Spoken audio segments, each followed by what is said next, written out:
Vamos a empezar con otro tema totalmente diferente y ya mencioné algunos resultados como los teoremas de finitud para el grupo de clases y el teorema de unidades de Dirichlet. Y entonces lo que vamos a hacer a continuación, vamos a probar estos resultados. Entonces el capítulo que vamos a empezar, digamos que es el capítulo 5, y lo podemos llamar la teoría de Minkowski. Teoría de Minkowski. Entonces, la teoría de Minkowski son algunos resultados acerca de los puntos enteros en retículos, y estos resultados sorprendentemente tienen mucha importancia y mucha relevancia en la teoría de números. Antes de probar enunciar estos resultados geométricos, vamos a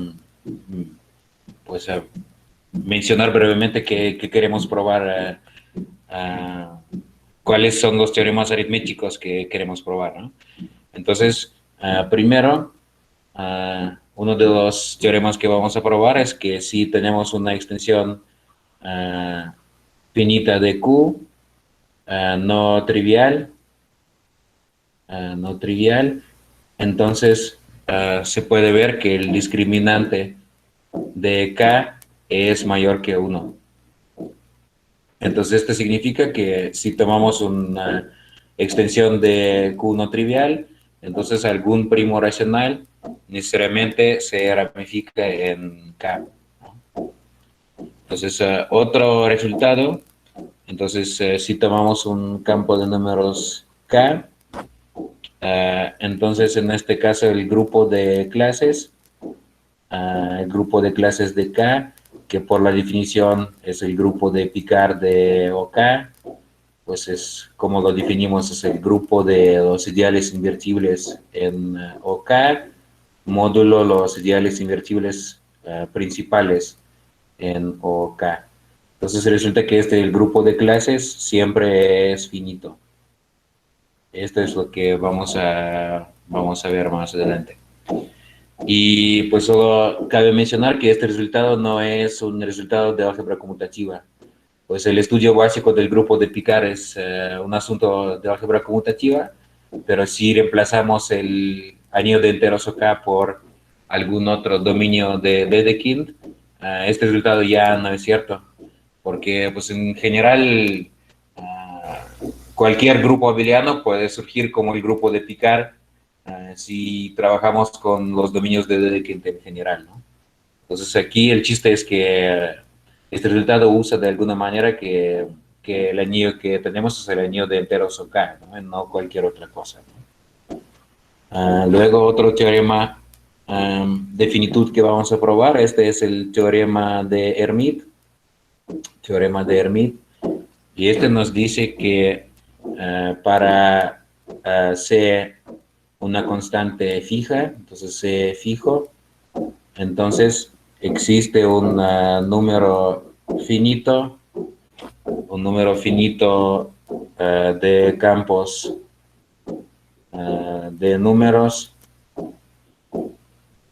K sobre Q, tales que el discriminante de K es menor o igual que C. Entonces, este resultado nos dice que el discriminante en algún sentido nos ayuda a enumerar los campos de números, ¿no? Fijando alguna cota para el discriminante, hay solamente un número finito de campos de números, y bueno, número finito obviamente aquí se entiende salvo isomorfismo, ¿no? Salvo isomorfismo. Y pues el último resultado que vamos a probar, este es el teorema de unidades de Dirichlet.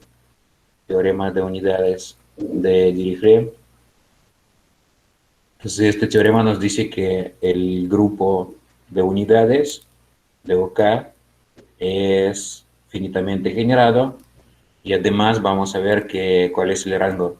Este es un grupo abeliano finitamente generado de rango que es igual a R1 más R2 menos 1. Entonces, donde recordamos que el número R1, este es el número de encajes reales, y 2R2, este es el número de encajes complejos. Encajes complejos. Y entonces, en otras palabras, ¿esto qué significa, no? Todo esto, que vamos a tener algunos elementos, digamos, epsilon 1, epsilon R1 más R2 menos 1, son unidades en el año de enteros, entonces tales que el grupo de unidades pues va a ser un grupo, pues su parte libre va a ser generada precisamente por estos elementos, ¿no? Entonces vamos a tener una componente cíclica infinita generada por epsilon 1, etcétera, hasta pues epsilon R1 más R2 menos 1. Y también pues habrá una parte finita de torsión, pero esta parte de finita de torsión pues ¿cuáles son los elementos de torsión en el año de enteros? Estos son precisamente las raíces de la unidad que están en K, ¿no? Estas son las raíces de unidad. Justo cuando empiezo mi clase, pues arriba están haciendo trabajos, pero espero que no sea un gran problema, ¿no? Lamentablemente así son las clases en cuarentena, ¿no? Bueno, entonces estos son los enunciados de los teoremas que me gustaría probar. Y pues, ¿cómo se demuestra todo esto? Todo esto se demuestra ocupando el teorema de Minkowski. Entonces, es lo que voy a explicar hoy al principio de clase. Entonces, voy a revisar las definiciones relacionadas con los retículos. Entonces, retículos y el teorema de Minkowski.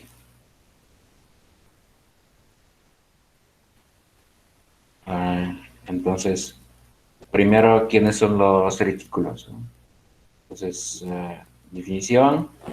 Entonces, tomamos B, un espacio vectorial real, de dimensión finita, y entonces un retículo, un retículo en B, por la definición, este es un subgrupo abeliano, digamos, lambda, en B, de la forma especial que pues tiene que ser primero finitamente generado. Entonces escribamos que, digamos, omega 1 y omega n son los generadores. Y además lo que se pide que, entonces, donde los vectores omega i son linealmente independientes, pues como vectores en el espacio vectorial, ¿no? Entonces, linealmente independientes sobre R, ¿no? Entonces, en este caso se dice que lambda es un retículo.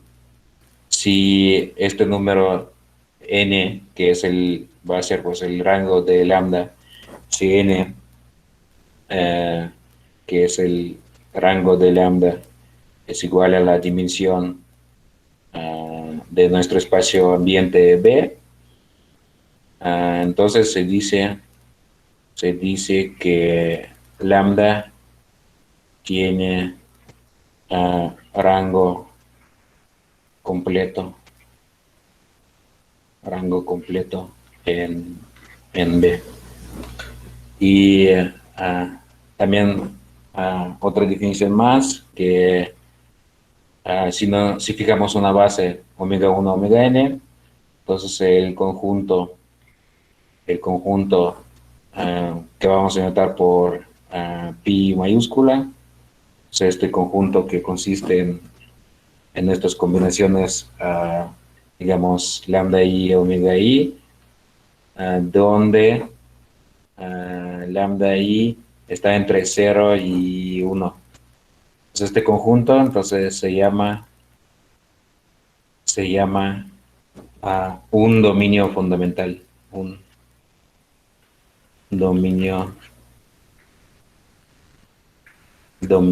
fundamental de, de nuestro retículo lambda. Y bueno, pues algunos ejemplos de los retículos. Pues un ejemplo típico es, tomamos Zn pues como subgrupo en Rn, ¿no? Pues por ejemplo, si n es igual a 2, entonces pues tenemos el plano real, y aquí tenemos los puntos enteros en el plano real. Estos puntos enteros forman un subgrupo que es un retículo. Y pues ¿quién es el dominio fundamental? Pues el dominio fundamental, pues pues se define a partir de alguna base particular, ¿no? Pues en este caso, como una base, podemos tomar que z al cuadrado, pues la base típica es tomar E1 y E2, ¿no? Donde E1 es el vector 1, 0, E2 es el vector 0, 1, entonces este es E1, este es E2, y el dominio fundamental entonces va a ser precisamente pues este cuadrado es el dominio fundamental, ¿no? Entonces este va a ser pi en este caso, ¿no? Entonces, si pues en particular, ah, este, am, este es el retículo Z2.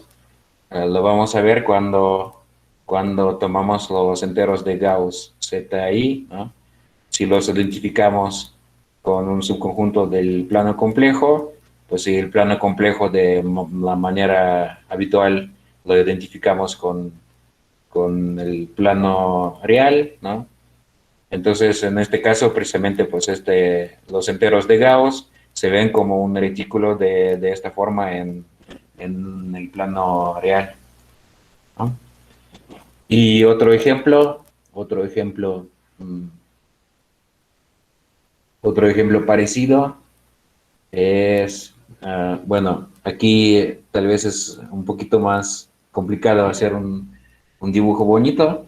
Pues otro ejemplo es, ah, si tomamos los enteros de Eisenstein, ¿no? Tomamos los enteros de Eisenstein, z con la tercera raíz de la unidad. Entonces este es un subconjunto del plano complejo, y pues si el plano complejo se identifica con el plano real, ¿no? Y pues vamos a ver esto como un retículo generado entonces por cuáles vectores, ¿no? Entonces, los generadores aquí de este grupo van a ser 1 y Z3, ¿no? Entonces, como omega 1 vamos a tomar 1,0, este es el vector que corresponde a 1, y el vector que corresponde a Z3, pues este va a ser, pues la parte real de Z3 es menos un medio, ¿no? Y la parte compleja de la tercera raíz de unidad Z3 es la raíz de 3 entre 2, ¿no? Entonces, este va a ser un retículo, pero pues yo hice este dibujo aquí, pues lo hice con una computadora porque pues aquí se ve más bonito, ¿no? Entonces estos son los enteros de Eisenstein. Yo tomé como dos generadores, entonces omega 1 es 1, ¿no? Y omega 2, esta es la tercera raíz de la unidad Z3, ¿no? Entonces el dominio fundamental, pues va a ser precisamente este paralelogramo, ¿no? Entonces, este es como se ven los enteros de Eisenstein como un retículo en el plano complejo. Y nuestro objetivo últimamente va a ser visualizar los anillos de enteros como ciertos retículos en el espacio pues Rn, ¿no? Y pues otro ejemplo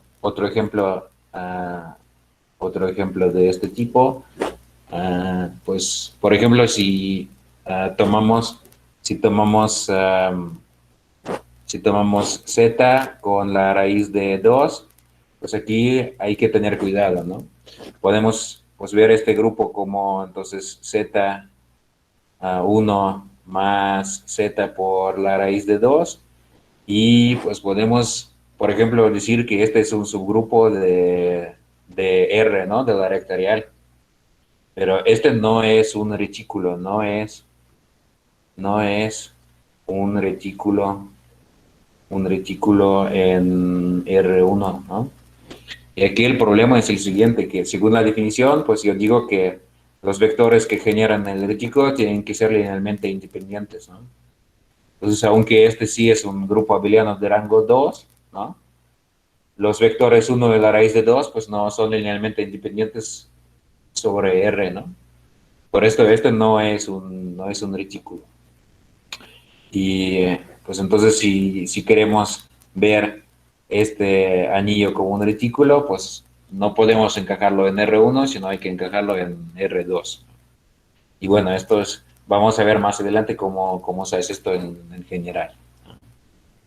Y pues vamos a ver algunas propiedades, pues primero un pequeño lema. Entonces, un retículo lambda en B tiene rango completo. Esto va a pasar si solo si existe un subconjunto acotado X, entonces X acotado, tal que B puede ser escrito como la unión pues como la unión de todas las posibles traslaciones de este X por elementos del retículo, ¿no? Donde este omega es un elemento de lambda. Bueno, no es difícil probarlo, ¿no? Entonces, digamos que este es un pequeño ejercicio. En una dirección, si tomamos un retículo de rango completo, en este caso, ¿qué podemos tomar como este X? Como este X podemos tomar el dominio fundamental pi que definimos ahí arriba, ¿no? Pues entonces, digamos que en esta dirección, ¿no? Entonces, podemos tomar X igual a pi y de hecho en este caso podemos ver que todo el espacio B va a ser una unión de pues, todas las traslaciones de pi por los elementos de nuestro retículo, ¿no? Y además podemos ver que esta unión de hecho va a ser una unión disjunta. Una unión disjunta. ¿Por qué? Pues porque por la definición, justo por este motivo, pues aquí está la división de pi, ¿no?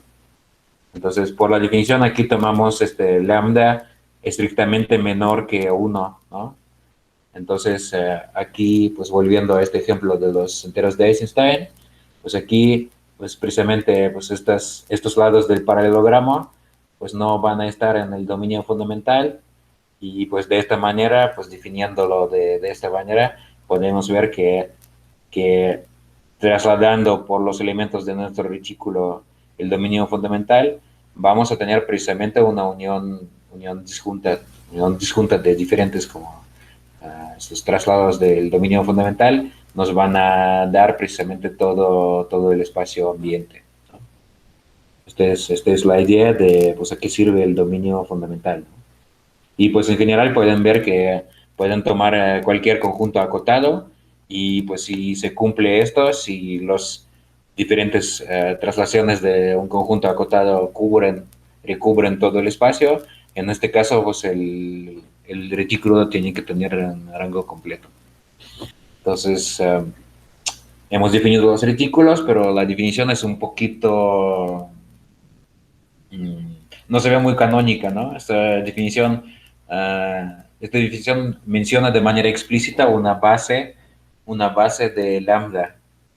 Y pues como siempre nos gustaría dar una definición más canónica que no mencione elección de base.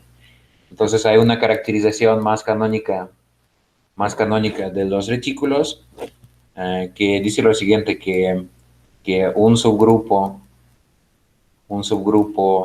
abeliano lambda en B es un retículo, uh, sí, solamente sí, sí, solamente sí. Este es un subgrupo discreto, sí, solamente sí, lambda es discreto, discreto. Bueno, esto pues tampoco lo voy a probar ahora porque es como un ejercicio en topología general. Voy a nomás pues a explicar, recordar, ¿no? ¿Qué significa que tenemos un subgrupo discreto, ¿no? Entonces, vamos a recordar que lambda en B es discreto, discreto. Esto precisamente significa lo siguiente, que si tomamos cualquier punto omega de este subespacio lambda, entonces para cualquier punto existe un entorno abierto U, un entorno abierto de omega, tal que, entonces, tal que la intersección de U con lambda precisamente consiste en omega, ¿no? Pues es decir, tomamos entonces nuestro retículo y siempre podemos pensar en los retículos como una colección de puntos, un subgrupo discreto que podemos visualizarlo de esta manera, ¿no?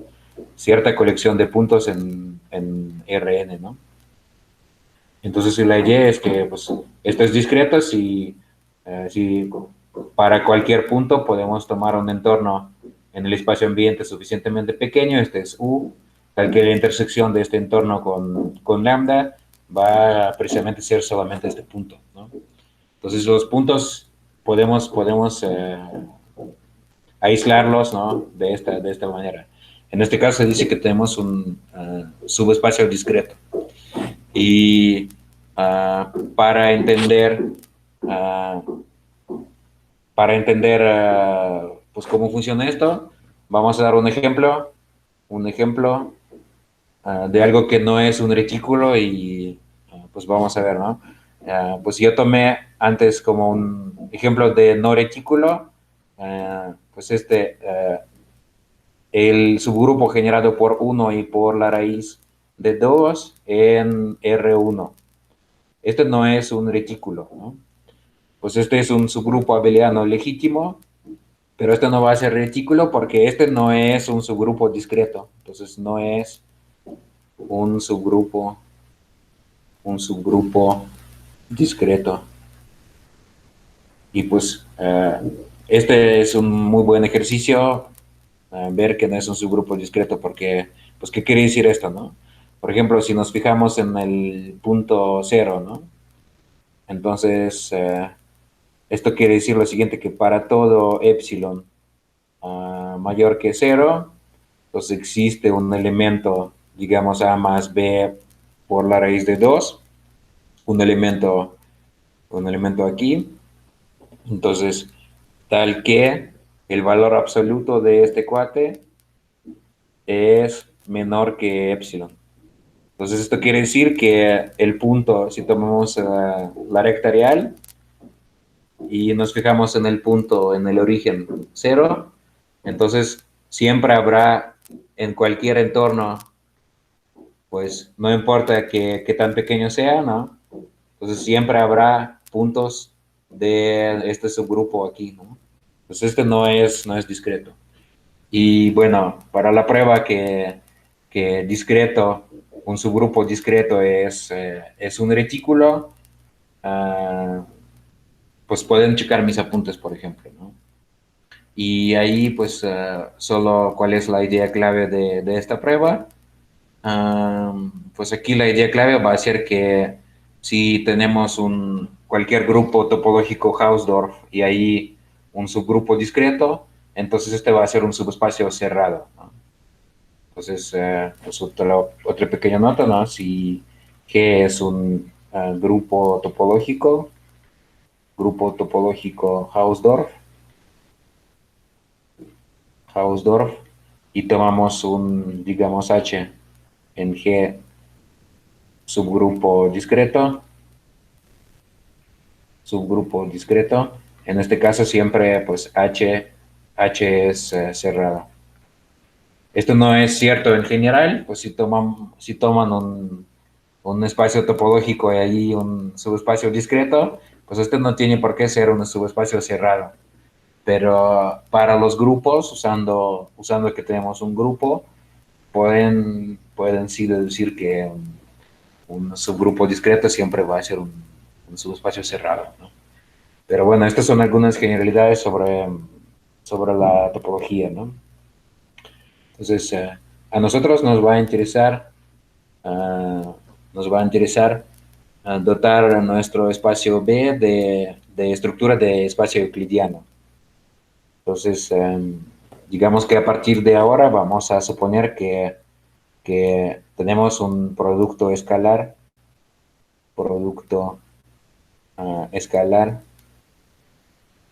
ah, producto escalar sobre B, ¿no? Entonces, ¿esto qué quiere decir, no?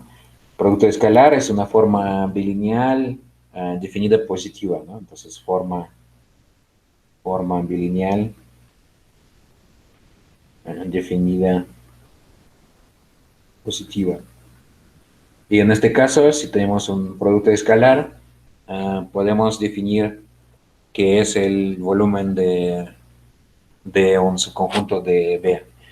Pues más bien vamos a tener una teoría de medida sobre B, que es un espacio vectorial real, que corresponde a este producto escalar. Y en particular, vamos a medir el tamaño de los retículos de la siguiente manera. Entonces, para un retículo lambda con generadores omega 1, omega n, digamos un retículo en B, entonces el covolumen, uh, entonces el covolumen de lambda por la definición va a ser el volumen del dominio fundamental pi. Y este se define mediante, pues, respecto a este producto escalar, hay que tomar el determinante de la matriz de los productos escalares de los generadores omega i, omega j, ¿no? Tomamos el determinante de esta matriz y luego sacamos, pues, la raíz cuadrada del valor absoluto de este determinante. Pues en particular pueden ver que si nuestro espacio es Rn y si el producto escalar es el producto escalar estándar sobre Rn, pues ahí el volumen va a ser el volumen de toda la vida, ¿no? Y pues aquí solo lo que hay que notar que pues que este cuate no depende de una elección particular de base, ¿no? Entonces no depende de, de la base. Pues porque no depende de la base, pues esto ya lo vimos cuando estábamos hablando de los discriminantes de Z módulos. Hemos visto que pues si pues este cuate que está aquí, esta definición es muy parecida a la definición del discriminante de una forma bilineal sobre un R módulo. Y pues ahí hemos visto que cómo se comporta cuando cambiamos la base. Y aquí pues es algo parecido. Si cambiamos nuestra base por otra, pues la matriz de cambio de base va a ser una matriz entera invertible, pues si una matriz entera invertible tiene determinante más o menos 1, ¿no? Entonces por esto el volumen no depende de la base, ¿no? Bueno, entonces esta es la definición del covolumen de un retículo. Y otra definición de geometría. Entonces, sea X en B un subconjunto.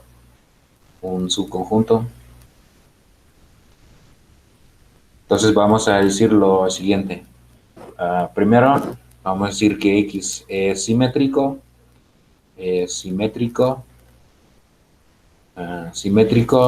pues respecto al origen. Entonces, si para cualquier punto X, el punto menos X también está en X, ¿no? Entonces, un conjunto simétrico, pues aquí tenemos el origen de nuestro espacio y el conjunto simétrico pues se ve de esta manera, ¿no? Entonces tomamos un punto X, entonces si pues el punto simétrico pues te va a ser menos X y tiene que estar en nuestro conjunto, ¿no? También. Y otra noción que vamos a necesitar pues es la noción de conjuntos convexos, ¿no? Entonces X es convexo. Entonces si para cualquier X y Y punto en X, entonces la recta que pasa entre X y Y también cabe en nuestro conjunto X, ¿no? Pero pues esto qué quiere decir, ¿no? La recta entre X y Y, ¿no? Entonces la recta entre X y Y la podemos escribir como el conjunto, digamos, lambda Y más 1 menos lambda por X, ¿no? Donde lambda está entre 0 y 1, ¿no? Esta es la parametrización de la recta que está entre X y Y, ¿no? Y se pide que, pues, que este cuate está también adentro de X, ¿no? Entonces un conjunto convexo, pues es algo donde tomamos, bueno, aquí obviamente como no me salió tal vez perfectamente convexo, ¿no? Pero pues la idea es esta, ¿no? Que si tomamos dos puntos, entonces la recta que pase por estos dos puntos también tiene que estar en X, ¿no? Entonces, a continuación nos van a interesar conjuntos que son simétricos y que son convexos. Y bueno, la idea es la siguiente, que si tomamos un retículo en Rn, pues este es un retículo. Y entonces si tomamos un conjunto simétrico no vacío, pues este va a contener el origen, ¿no? Va a contener el origen. Un conjunto simétrico no vacío y pues convexo. Y la idea es la siguiente, que si intuitivamente esto debe estar claro, que si tomamos este conjunto suficientemente grande, entonces en este caso, necesariamente un conjunto simétrico convexo suficientemente grande va a contener algún punto del retículo pues distinto del origen, ¿no? Entonces esta es la idea del teorema de Minkowski. Entonces el teorema de Minkowski dice esencialmente lo siguiente, que si tomamos un conjunto simétrico convexo suficientemente grande, este tiene que contener un punto no nulo del retículo. Solo que hay que precisar que entendemos por conjunto suficientemente grande, ¿no? Entonces, uh, teorema, este es un teorema de Minkowski. Entonces, sean lambda en B un retículo, y X en lambda, perdón, X en B, conjunto, convexo simétrico. Entonces, en este caso, si el volumen de X es mayor que 2 a la n por el covolumen del retículo, en este caso en este caso la intersección de X con el retículo va a contener un punto no nulo, es decir, pues esta intersección no, pues es más grande que el origen. Pues este es el teorema. Y tal vez antes de probarlo, pues hay que tal vez entender de dónde sale pues este múltiplo 2 a la n, ¿no? ¿Cuál es el significado, ¿no? Entonces, un ejemplo, podemos tomar el retículo, digamos, pues z al cuadrado en R2. Entonces, pues este es el retículo estándar que siempre pues nos imaginamos cuando hablamos de retículos, ¿no? Entonces tomamos este retículo y digamos como nuestro conjunto convexo simétrico, vamos a tomar pues digamos, ah, este cuadrado con los vértices en estos puntos 1, 1, menos 1, 1, menos 1, menos 1 y 1 menos 1, ¿no? Entonces, este va a ser nuestro conjunto X y pues podemos tomar este cuadrado como un subconjunto abierto, ¿no? Sin incluir la frontera. Entonces, en este caso, ¿cuál es pues el área de X, ¿no? Pues el área de X será igual a, pues, que será, ¿no? Este es igual a 4, ¿no? Pues, ¿y cuál es el covolumen del retículo, ¿no? Pues el covolumen del retículo, pues, este es el volumen pues, del dominio fundamental, pues este es 1, ¿no?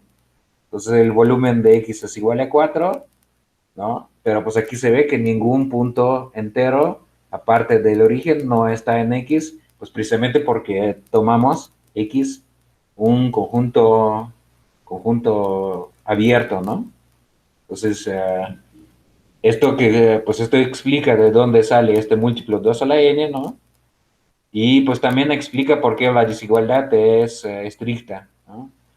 Porque pues esto, como demuestra este ejemplo, pues la conclusión del teorema no funciona si X es un conjunto abierto, ¿no? Pero como un ejercicio,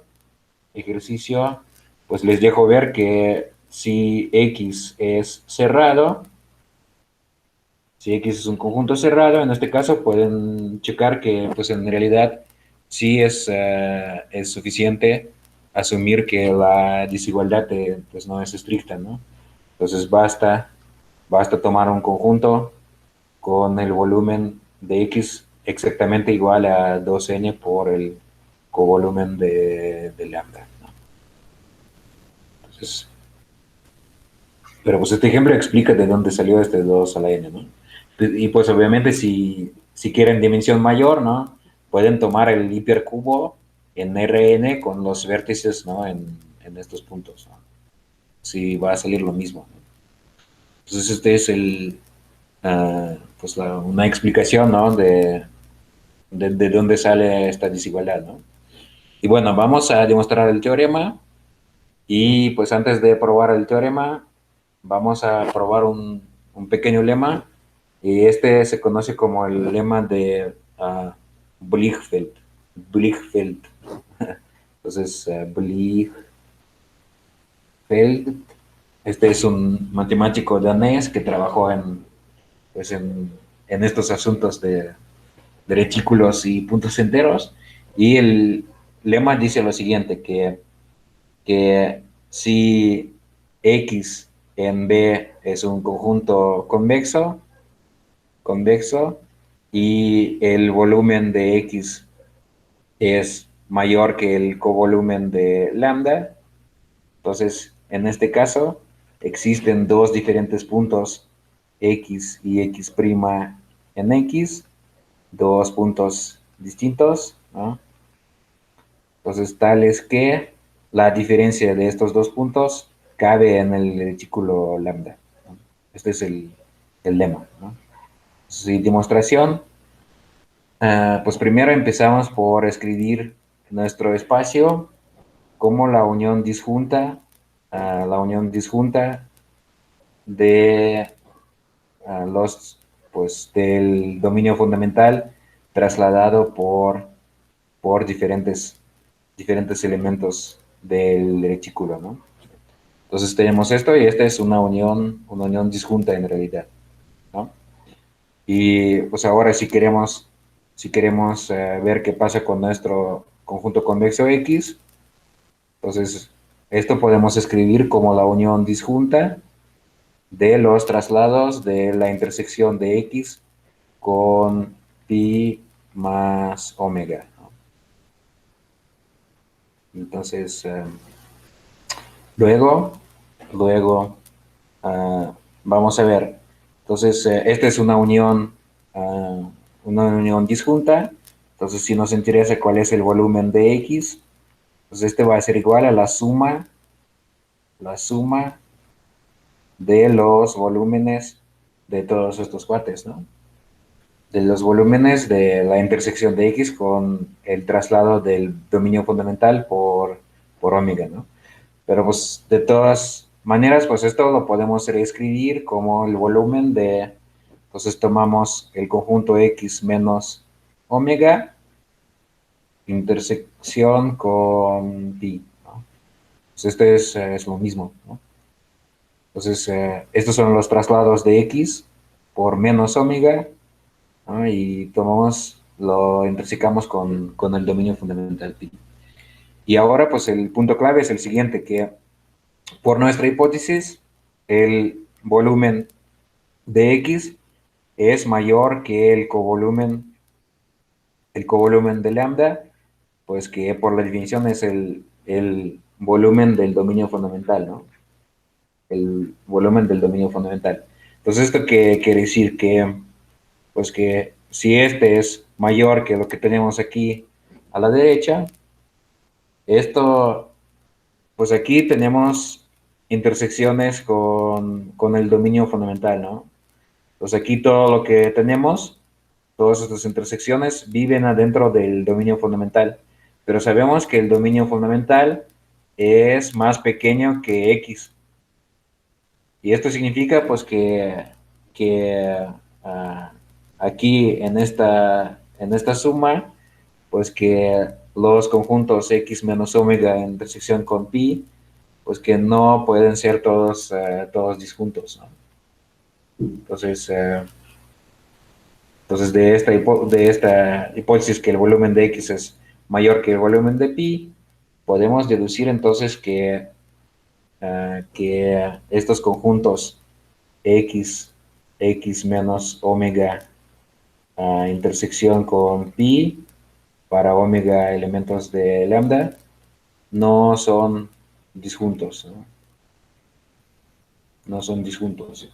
Y esto quiere decir que entonces que existen algunos omega prima, elementos de lambda, entonces tales que la intersección de X menos omega con X menos omega prima, entonces no es vacía, ¿no? Entonces, si en este caso vamos a tomar un elemento Y, un elemento ahí en la intersección, X menos omega con X menos omega prima, y vamos a tomar los siguientes puntos. Vamos a tomar X igual a Y más omega, X prima igual a Y más omega prima. Esos son elementos de X. Y luego, pues, X menos X prima, este es igual a omega menos omega prima, pues este va a ser un elemento del retículo lambda. Pues esta es la idea, ¿no? Pues este es el lema de Blichfeld que dice que si el volumen de X es mayor que el covolumen del retículo, siempre vamos a tener dos puntos en X, tales que su diferencia cabe en el retículo. Teorema de Yo Minkov. tengo una pregunta. Ajá, sí. No vi dónde se usó que el conjunto X es convexo. Por el momento, de hecho, no usamos que es convexo.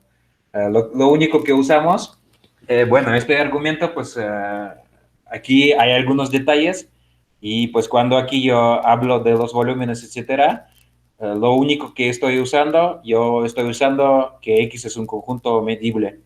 Entonces pueden quitar convexo y reemplazarlo por medible y para cualquier conjunto medible esto va a funcionar. Entonces aquí, pues las propiedades que se usan son las propiedades generales de la medida. Entonces, de hecho, este lema no tiene nada que ver por el momento con la complejidad. Entonces, es un muy buen comentario porque, de hecho, no usamos en ninguna parte que X es convexo, ¿no?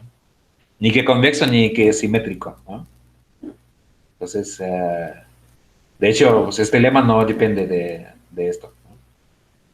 Entonces, es un excelente comentario. Gracias. Entonces, ahora vamos a probar el teorema de Minkowski y es ahora donde vamos a usar que es convexo y que es simétrico, ¿no? Entonces, demostración del teorema de Minkowski, pues va a ser la siguiente.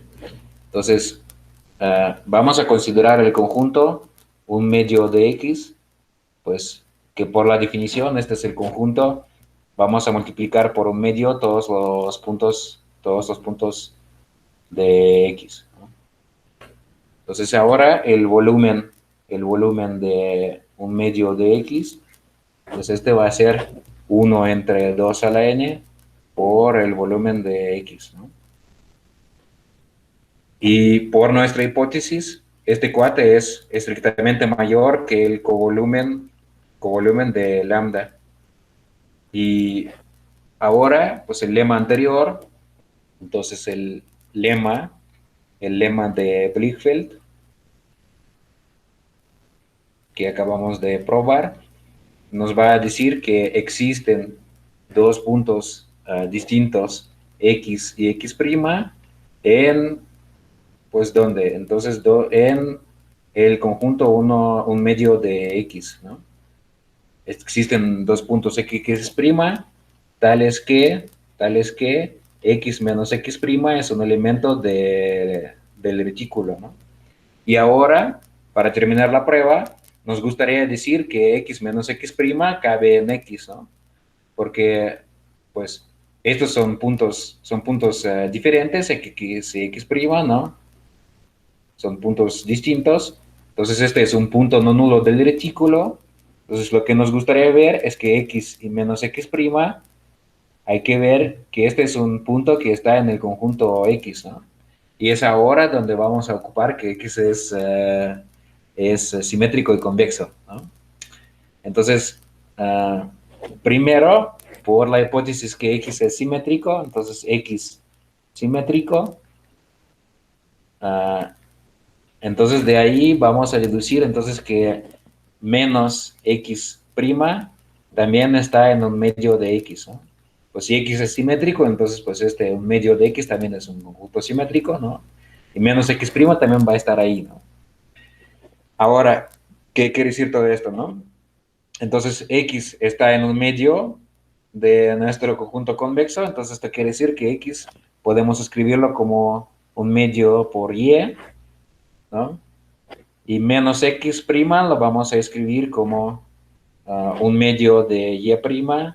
Entonces, aquí donde Y y Y' son algunos elementos de X, ¿no? Entonces, aquí usamos que X es simétrico para, pues, deducir que este punto está ahí, ¿no? Y ahora lo que vamos a hacer, vamos a sumar estos dos, ¿no? Entonces, X menos X', este es un medio de Y menos un medio de Y', y esta es una combinación convexa de Y y Y', ¿no? Y este cuate sí va a estar en X por la convexidad. Por la convexidad. Entonces, esta es la demostración, ¿no? Entonces, aquí ya se ve, ¿no? Que usamos que es simétrico y que es convexo. Entonces, pues esta es la prueba, ¿no? Y solo un comentario que, pues, que no estaría mal hacer, que pues que este argumento no es constructivo, ¿no? Porque pues aquí, pues este argumento no nos dice cuál es la manera eficaz de encontrar un punto no trivial del retículo en un conjunto convexo, ¿no? Entonces, en algún sentido, lo que tenemos es una especie del principio de Palomar, donde pues decimos que pues solo porque X es bastante grande, sí habrá un punto no nulo del retículo dentro de X. Pero pues este argumento no nos dice cómo encontrar este punto. Entonces, este es el teorema de Minkowski, que pues se ve como al principio como un resultado intuitivamente claro y pues tal vez no se ve por qué este resultado tendría que ser muy importante en la teoría de números. Pero pues lo que pasa es que todo lo que vamos a probar, todo lo que yo prometí al inicio de clase, pues todo esto va a seguir del teorema de Minkowski aplicado a ciertos conjuntos simétricos convexos y pues ciertos retículos. Solo pues, para los que vean por primera vez este teorema, pues yo creo que no estaría mal empezar por alguna aplicación, digamos, aplicación como de juguete, ¿no? Entonces, ver algún ejemplo, pues una aplicación curiosa del teorema de Minkowski. Entonces, hoy me gustaría ver cómo probar el teorema de cuatro cuadrados usando el teorema de Minkowski. Entonces, teorema de cuatro cuadrados.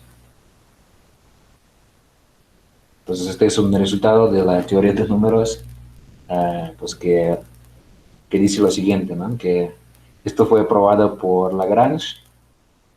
Entonces, Lagrange probó el teorema de cuatro cuadrados, que dice que todo número entero, pues número natural n, entonces puede ser escrito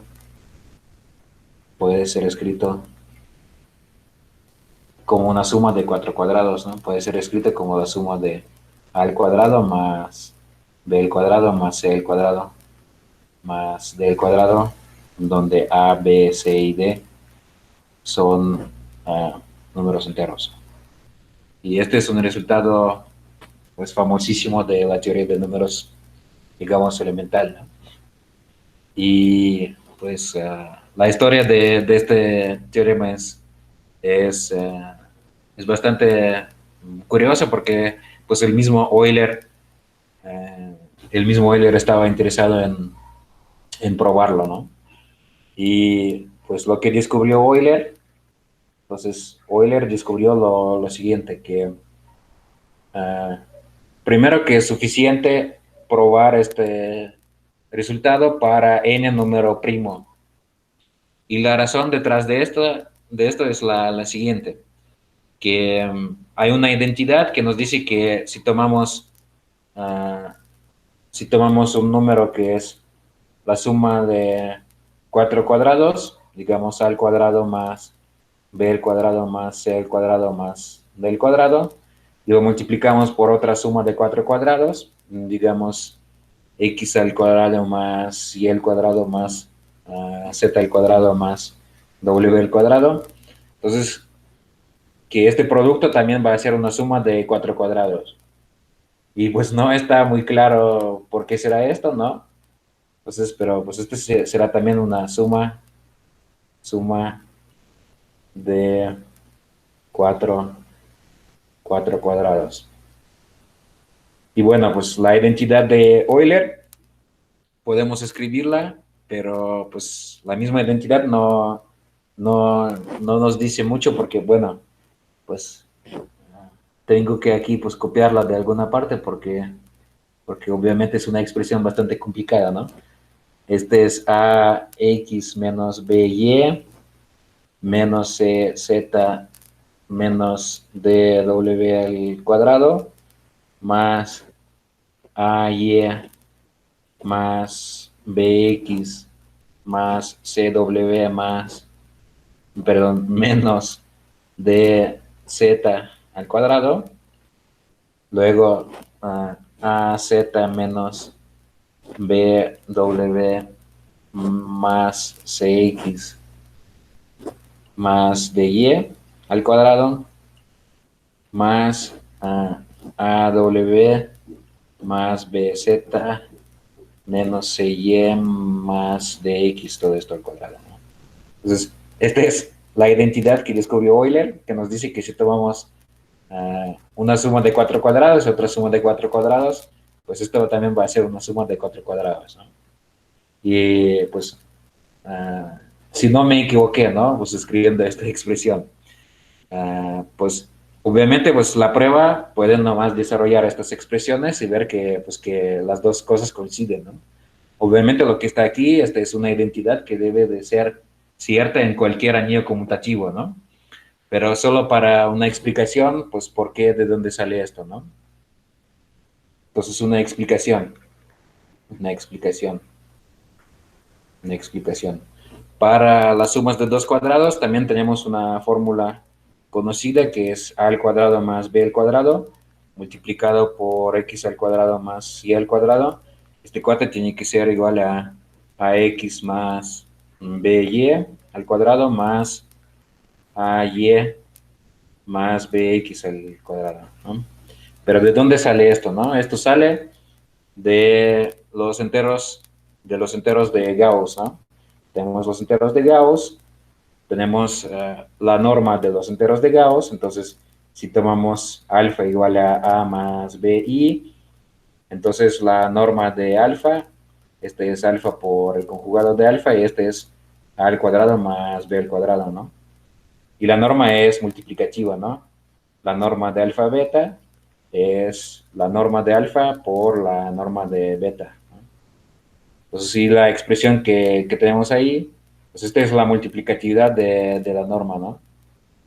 Creo Entonces, que tiene un signo, perdón, creo que tiene un signo al revés. Aquí debe ser AX menos BY.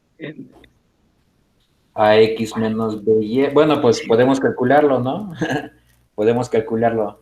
Entonces, si multiplicamos a más bi por x más y, entonces este cuate es, pues, ¿qué va a hacer, no? Entonces, ax, pues efectivamente, ¿no? Menos by, ¿no? Y luego vamos a tener, entonces, AY más B. pues sí, vamos a tener ay más bx por y, ¿no? Pues, efectivamente aquí pues hemos sido menos, ¿no? Sí, muchas gracias. Pues es que pues la idea, la idea es correcta, pero pues con los signos pues me equivoco a veces. Y también pues lo que acabo de escribir aquí, pues esto, si quieren ustedes pueden verificar con la computadora, por ejemplo, si esta expresión de verdad es cierta, ¿no? Pues debe ser cierta, ¿no? Entonces, pues, ¿cuál es la explicación de esta identidad de Euler para el producto de las sumas de cuatro cuadrados, ¿no? Bueno, esto no es la explicación que tenía el mismo Euler, pero es la explicación que podemos dar nosotros. Entonces, tenemos el álgebra de cuaterniones, álgebra de cuaterniones, que es un álgebra no conmutativa, digamos cuaterniones con h, con coeficientes enteros. Estas van a ser expresiones de la forma a más bi más cj más dk, ¿no? Donde estos a, b, c y d son números enteros. Y pues la regla para multiplicar estos cuaterniones, pues normalmente se dibuja de esta forma, ¿no? Y jk, entonces el producto de, bueno, primero el cuadrado, j al cuadrado y k al cuadrado, todos son iguales a menos 1. Luego el producto de i con j es igual a k. El producto de j por k, es igual a i. Y el producto de k por i es igual a j, ¿no? Y luego si tomamos los productos al revés, ¿no? Entonces j por i es igual a menos k. K por j es igual a menos i. Y pues i por k es igual a menos j, ¿no? Esa es la tabla de multiplicación de estos elementos, ¿no? Entonces, y en este caso, si tomamos un elemento alfa, que es igual a más bi más CJ más DK, podemos definir su conjugado de manera parecida al caso de los enteros de Gauss. Podemos decir que este cuate es A menos BI menos CJ menos DK. Y luego, primero pueden verificar que este preserva los productos, y segundo pues que si tomamos alfa por su conjugado, podemos llamar esto la norma de alfa. Entonces, y este cuate va a ser igual a a al cuadrado más b al cuadrado más c al cuadrado más d al cuadrado. Entonces, y aquí en este caso, pues la norma de alfa por la norma de beta va a ser lo mismo que la norma de alfa beta. Entonces, esta es la explicación de la fórmula de Euler. Entonces, usando los cuaterniones, pueden ver que pues, esto va a ser la norma de un cuaternión, esta es la norma de otro cuaternión, y la multiplicatividad de la norma nos dice que esto tiene que ser igual a la norma de un solo cuaternión, pues si lo que está aquí, ese es el resultado de multiplicar las dos cosas ocupando pues esta regla, ¿no? Bueno, pues esta es la explicación de la fórmula para las sumas de cuatro cuadrados, ¿no? Entonces, pues de todas maneras, la conclusión, entonces basta probar el teorema para n igual a p, un número primo, ¿no? Entonces, ahora vamos a probarla ocupando la teoría de Minkowski. Entonces, primero un pequeño lema, pues un lema. Entonces, para todo primo p, existen dos números enteros mn, entonces tales que m al cuadrado más n al cuadrado más 1 es divisible por p. Y bueno, este es, digamos que yo lo dejo como un ejercicio, pues para verlo basta nomás contar cuántos cuadrados y no cuadrados tenemos módulo p, ¿no? Entonces, un ejercicio, ¿no? Ejercicio. Y ahora, entonces, vamos a fijar estos números enteros mn y vamos a tomar un retículo. Entonces, consideremos entonces, nuestro espacio B va a ser R4, y vamos a tomar el retículo lambda generado por cuatro vectores, omega 1, omega 2, omega 3 y omega 4, pues donde estos omega 1 va a ser el vector 1, 0, mn, omega 2 va a ser el vector 0, 1, n menos m, omega 3 va a ser el vector 0, 0, p 0, y omega 4 va a ser el vector 0, 0, 0, p. Y en este caso podemos calcular el volumen, pues o más bien covolumen del retículo, pues este va a ser nomás el determinante de esta matriz, ¿no? Y vamos a ver pues, que el determinante es igual a p al cuadrado. Entonces esto significa que pues tenemos un retículo de rango completo en R4, cuyo volumen es p al cuadrado. Entonces, vamos a ver. Entonces, primero un pequeño lema. Entonces, un lema. Entonces, para todo omega elemento del retículo, entonces, si tomamos la norma de omega, pues es decir, el producto escalar estándar de omega con sí mismo, ¿no? Entonces, al cuadrado, este es un entero divisible por p. divisible por P. Pues sí, esto pues es un cálculo que va a estar basado en, pues, en la definición de estos vectores omega y, ¿no? Entonces vamos a escribir omega como, bueno, digamos A omega 1 más B omega 2 más C omega 3 más D omega 4. Pues y aquí pues hay que nomás ver cuáles son las definiciones, ¿no?, de estos vectores, ¿no? Entonces, la primera coordenada de este vector va a ser igual a, ¿no? Entonces, este es A. Luego la segunda va a ser igual a B, ¿no? Entonces, este es B. Luego la tercera coordenada va a ser igual a, pues, A por M, ¿no? A M más B por N más C por P, ¿no? Y luego la última va a ser, este es A por N menos B por M más D por P, ¿no? Pues si hay que calcular, entonces, pues entonces es la norma de omega al cuadrado, pues va a ser A al cuadrado más B al cuadrado más AM más BN más CP al cuadrado más AN menos BM más DP al cuadrado, ¿no? Y ahora si nos interesa pues este número módulo P, pues, reduciendo módulo P, ¿qué nos queda, no? Pues aquí este se va, ¿no? Este también se va. Y este va a ser A al cuadrado más B al cuadrado más AM más BN al cuadrado más AN menos BM al cuadrado, ¿no?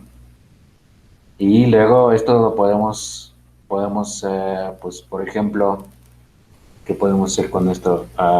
Podemos ocupar que m al cuadrado más n al cuadrado es congruente, bueno, m al cuadrado más n al cuadrado más 1 es congruente a 0 módulo p. Esto es lo que, como escogimos, ¿no?, estos números m y n. Y entonces, pues, con podemos escribir entonces esta expresión, ¿no?, usando esto. Esto va a ser igual a, podemos escribirlo como a al cuadrado más b al cuadrado multiplicado por m al cuadrado más n al cuadrado más 1. Entonces yo creo que lo que va a salir, ¿no?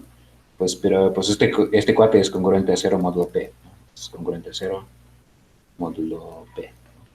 Entonces probamos, de hecho, que la norma de este vector, pues cualquier vector que está en el retículo lambda, pues esta norma va a ser divisible por P, ¿no? Y esta es precisamente la razón por qué hemos tomado esta definición del retículo, ¿no? Entonces, fue el lema, ¿no? Y ahora, entonces podemos aplicar el teorema de Minkowski. ¿De qué manera? Entonces, sea X, entonces ah, la bola en R4 de radio a R, que es la raíz cuadrada de 2P. Entonces, es decir, X consiste en los puntos de R4, tales que pues, la norma de X al cuadrado es menor que 2P. Esa es una bola. Y para aplicar el teorema de Minkowski, nos gustaría ver que el volumen de X entonces sea mayor que el covolumen de nuestro retículo lambda multiplicado por 2 a la n, donde n es igual a 4, ¿no? Entonces hay que ver esto, ¿no? Pero pues para esto lo que hay que ocupar es pues hay que calcular el volumen de la bola cuatrodimensional, ¿no? Pues y no sé si alguien conoce cuál es el volumen en este caso, ¿no? Pues yo creo que en general, hay una fórmula para el volumen de la bola n-dimensional de radio, de cualquier radio, ¿no? R, pues y ahí la fórmula se verá como pi a la n entre 2 entre la función gamma de n entre 2 más 1 multiplicado por r a la n, ¿no? Esa es la fórmula general, ¿no? Y en este caso n es igual a 4, ¿no?